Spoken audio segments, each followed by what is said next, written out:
Pierre-Henri Brandet, bonjour. Bonjour. Bonjour, vous êtes directeur de la communication de la Fédération française de tennis et puis vous avez été auparavant porte-parole du ministère de l'Intérieur pendant plusieurs années.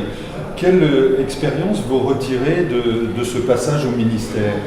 Ça a été une expérience incroyable, incroyablement riche en événements parce qu'on a traversé des périodes violentes, à la fois passionnantes mais particulièrement violentes. Il y a eu les attentats. Les attentats, bien évidemment, auxquels tout le monde pense, les tentatives d'attentats, qu'on en a peut-être tendance à oublier aussi assez facilement, mais il y a eu des événements marquants comme le crash d'un avion dans les Alpes de Provence, la Germanwings, l'accident de bus à Puy-Seguin qui a fait plus de 40 victimes, des inondations très meurtrières aussi.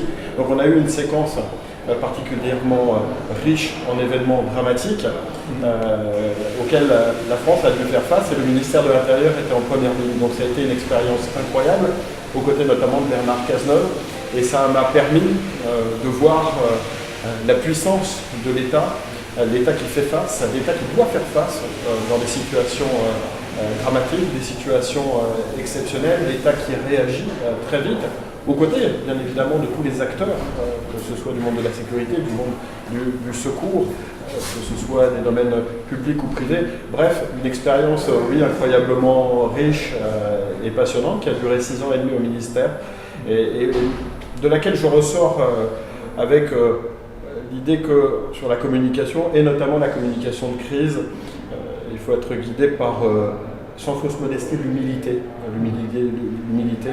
et que c'est extrêmement difficile de réussir une communication de crise, en tout cas une bonne communication de crise.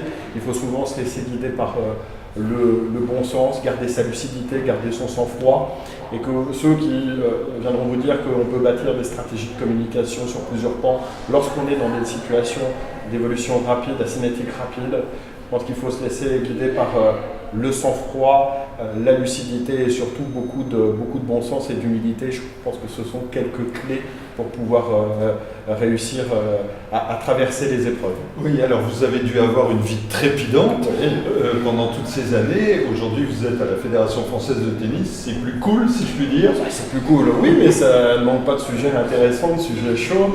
Oui. Évidemment, je suis très heureux d'avoir rejoint la Fédération française de tennis, qui est un petit bout de la France. Il y a Roland-Garros, il y a le tournoi de Bercy, mais c'est une fédération avec plus d'1 million de licenciés, 8000 clubs, 60 000 bénévoles.